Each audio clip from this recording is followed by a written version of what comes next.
मैंने कर्म की बात कही थी, अच्छे कर्मों को करने की आदत बनावे, लेकिन इंसान कर्मों पे ध्यान नहीं दे रहा। मैंने कहा कर्म कांड पे ध्यान देता है।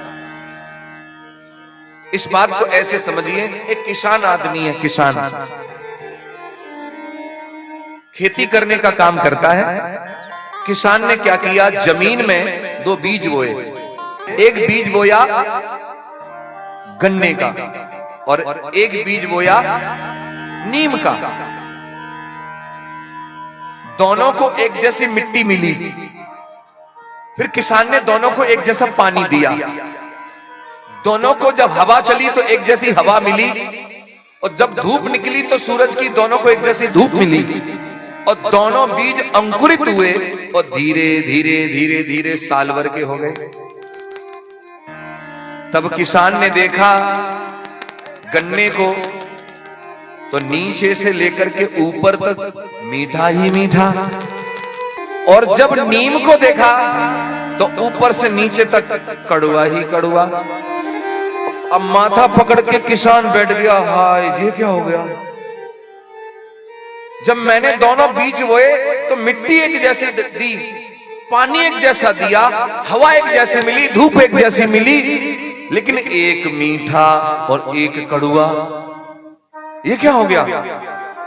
अब मूर्ख किसान क्या करे, नीम के पास जाए, 11 लोटे उस नीम को जल चढ़ाए और घूम घूम करके 21 परिक्रमाएं देवे, और नीम के आगे हाथ जोड़ के खड़ा हो जावे। फिर कहे, हे नीम देवता, मैंने तुम्हें 11 लोटे जल चढ़ाया है।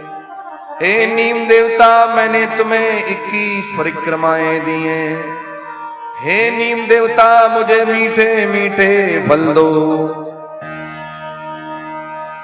तो आप बताओ, नीम मीठे फल देगा कि नहीं? देगा कि नहीं? सारे लोग ऐसे कर रहे हैं। इसका मतलब नहीं देगा, नहीं देगा। आप कह रहे हो नहीं देगा, तो इसका मतलब किसान पागल हो गया है जो 11 लोटे जल चढ़ा रहा है। आप लोग ऐसे कर रहे हो तो क्या किसान पागल हो गया है जो घूम घूम करके 21 परिक्रमाएं दे रहा है?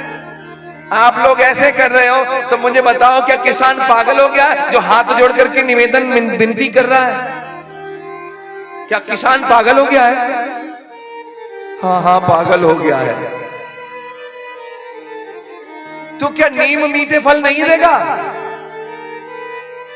क्यों नहीं देगा? क्योंकि आप जानते हो कि जैसा बीज बोएगा फल वैसा ही आएगा। चाहे लोटे ढार, चाहे परिक्रमाएं दे, चाहे प्रार्थना कर, लेकिन फल वैसा ही आएगा जैसा तू बीज बोएगा। तो ये बात समझ में आ रही है, तो मेरी बात समझ में नहीं आ रही कि चाहे कितने भी लोटे ढारो, कितने तीर्थ लाओ, नेजे चढ़ाओ, मंदिर जाओ, घंटा बजाओ, व्रत रखो, इससे कुछ भी नहीं होने वाला। आपके जीवन में परिणाम वही आएगा जैसा आपने कर्म किया है। जैसा आपका कर्म होगा वैसा आपके जीवन में फल होगा।